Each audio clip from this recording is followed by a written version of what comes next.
Andhra Pradesh Congress party అధ్యక్షురాలైనటువంటి YS షర్మిలాకి సంబంధించి Rajya Sabha seat ఇటీవల కర్ణాటక రాష్ట్రం నుంచి ఆవిడకి రాజ్యసభ అభ్యర్థిత్వం కన్ఫర్మ్ అయిందని వార్తలు వచ్చిన నేపథ్యంలో చివరికి కాంగ్రెస్ పార్టీ మొండి చేయి చూపడంతో దానికి సంబంధించి ఎట్టకేలకు షర్మిలా గారు అయితే స్పందించారు. అది తనకి కాంగ్రెస్ పార్టీకి మధ్య ఉన్నటువంటి వ్యక్తిగత విషయం అని చెప్పేసి మాట్లాడుకుంటుంది. మరి ఇదే అంశానికి సంబంధించి పూర్తి విషయాలు తెలుసుకోవడానికి మనతో పాటు ఉన్నారు సీనియర్ జర్నలిస్ట్ డాక్టర్ కనకదుర్గ వర్లమాని గారు. మేడం నమస్కారం. నమస్తే అండి.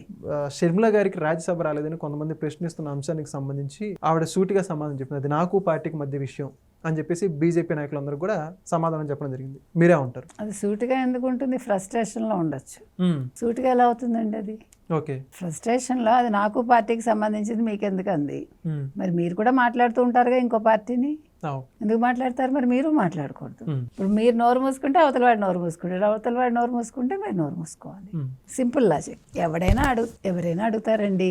ఇప్పుడు ఇంకేముంది, నీకు రాజ్యసభ సీట్ ఇస్తున్నాను రమ్మని మొండి చేయి చూపిస్తే అడగరా? అదే కదా. దాని వెనకాల కారణాలు ఏంటని ప్రతివాడు ఆలోచిస్తాడుగా.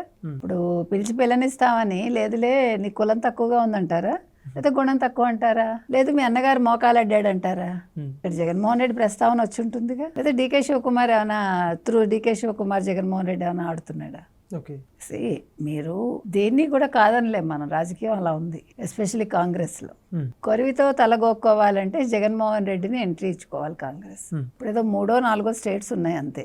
ఎవరు పొద్దున్న ఒక అది జోక్ అనాలో లేకపోతే కార్టూన్ అనాలో నాకు తెలియదు, గాంధీ గారు అంటున్నారు రాహుల్ గాంధీ తోటి, 150 సంవత్సరాల పార్టీని సర్వనాశనం చేయగలిగావు కదా అంటే, ఇంకొక 3-4 స్టేట్స్ ఉన్నాయండి అంటున్నాడు. సో ఆ 3-4 స్టేట్స్ నాశనం అవ్వాలంటే జగన్మోహన్ రెడ్డి కాలు పెడితే చాలు కాంగ్రెస్లో. అంటే కాంగ్రెస్లో ఆయన వైసీపీని విలీనం చేయడం. ఎందుకంటే కాక్రోచ్ అన్నాడు కదా, సాధ్యం అవ్వడానికి అక్కడ ఎవరున్నారని అప్పుడు రాహుల్ గాంధీ ఆలోచించుకోవాలి. ఇప్పుడు మీకు ఒకటి గుర్తుపెట్టుకోండి, మీరు మొత్తం అసలు ఇప్పుడు సినారియో కాంగ్రెస్ చూసుకోండి ఒక్కసారి కళ్ళు తెరిచి. ప్రాంతీయ పార్టీలతో పెట్టుకుంటే ప్రాంతీయ పార్టీలన్నీ మటాష్ అవుతున్నాయా? అయ్యాయా లేదా? టీఎంసీ ఏమైంది, డిఎంకే ఏమైంది, ఇప్పుడు వైసీపీతో పెట్టుకుంటే వైసీపీ కూడా పోతుంది. అందుకని వాళ్ళ ఎవడు పొత్తు పెట్టుకోవాలనుకున్నా వాళ్ళు ఆలోచించుకోవాలి. కాంగ్రెస్ పోయేదేం లేదు, వచ్చేది ఎలాగా లేదు కాబట్టి పోయేదే ఉంటుంది. ఇంకా ఇప్పుడు పోతే స్టేట్లు పోతాయి చేతిలోంచి అంతే, వచ్చేదేం ఉండదు. ఎందుకంటే వాళ్ళ పాలసీలు అలా ఉన్నాయి. ఇప్పుడు రాహుల్ గాంధీ ఏదో ఏమంటారు చిన్నపిల్లాడి వాటంలాగా ఉంది అతని పని అంతా కూడా. చిన్నపిల్లలు ఆటలాడతారు చూడండి, ఆటలో అట్టిపండులాగా ఉన్నాడు రాహుల్ గాంధీ.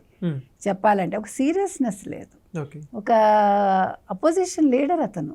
ఇవాళ మోదీ తర్వాత అంత పవర్ఫుల్ గా ఉండాలి కదా, ఉన్నారా? ఏం మాట్లాడతాడు అప్పుడప్పుడు, పిల్ల చేష్టలు అంటాం మాకు. అందుకని ఇవాళ జగన్మోహన్ రెడ్డి అయితే షర్మిలకి రాజ్యసభ రాకుండా అయితే చేశారు గ్యారంటీ. అంటే నేను బాగోకూడదు, ఆడవాళ్ళు అసలు బాగోకూడదు, ఇంటి ఆడపడుచులు అసలు ఎదగకూడదు, ఇంట్లో ఒకళ్ళే ఉండాలి రాజకీయాల్లో అన్నాడు కదా. మరి ఇప్పుడు ఆవిడ రాజ్యసభ మెంబర్ అయిపోతే ఆయన ఏడుస్తాడు కదా. ఎందుకంటే నేను ముఖ్యమంత్రిని కాదు, ఇప్పుడు నేను 11కి పడిపోయాను, చెల్లి మళ్ళీ కేంద్రంలోకి వెళ్ళిపోతుంది, ఆ బాధ ఉంటుంది కదా. అందుకని నేను బాగుపడకపోయినా పర్వాలా, నాకు ఒక కన్ను పోయినా పర్వాలేదు, నీకు 2 కళ్ళు పోవాలి, ఆ సిద్ధాంతం జగన్మోహన్ రెడ్డిది. కాబట్టి ఇది కనుక అర్థం చేసుకుంటే కాంగ్రెస్ వాళ్ళు జగన్మోహన్ రెడ్డిని దరిదాపుల్లోకి రానివ్వరు. అర్థం కాకపోతే వాళ్ళకి అర్థమయ్యేసరికి ఉన్న 3-4 స్టేట్లు కూడా మటాషాయి. అందుకని ఇప్పుడు రాహుల్ గాంధీ ఆలోచించుకోవాలి. ఓకే, అయితే ఒక పక్క ఆల్రెడీ కాంగ్రెస్ లో షర్మిలా గారు ఉన్నారు, ఇంకెందుకు జగన్మోహన్ రెడ్డి గారు అటు వెళ్తారు? లేకపోతే ఎవరికి ఎక్కువ ప్రాధాన్యత ఇవ్వచ్చు? వాళ్ళు ఒకళ్ళు ఇస్తే వాళ్ళు ఖచ్చితంగా ఇప్పుడు జగన్మోహన్ రెడ్డికే ఇస్తారు. ఎందుకంటే కాంగ్రెస్ కి ఒక రకంగా షర్మిల మీద పెద్ద ఇంప్రెషన్ లేదు ఇప్పుడు. బికాజ్ షర్మిల ఒక కాంగ్రెస్ పార్టీ అధ్యక్షురాలై ఉండి ఆంధ్రప్రదేశ్ కి ఆవిడ కూటమిని సరిగా తిట్టలా, ఎంతసేపు అన్నగారి మీద కాన్సన్ట్రేట్ చేస్తారు. అది అందరికీ నచ్చట్లా. కాంగ్రెస్ వాళ్లే కంప్లైంట్ చేశారు, ఈవిడ అధ్యక్షురాలుగా ఏమీ చేయట్లేదు, కూటమిని ఏమంటలేదు, పార్టీ యాక్టివ్గా లేదని. సో వాళ్ళకి ఏ రాయి అయితే ఉంది పళ్ళు కొట్టుకోవడానికి, ఈవిడకంటే 11 సీట్లు ఆయన బెటర్ అనుకుంటారు కదా. ప్లస్ అవసరమైతే డబ్బులు ఇస్తాడేమో, మరి మనకు తెలియదు. సో అది సంగతి. Thank you.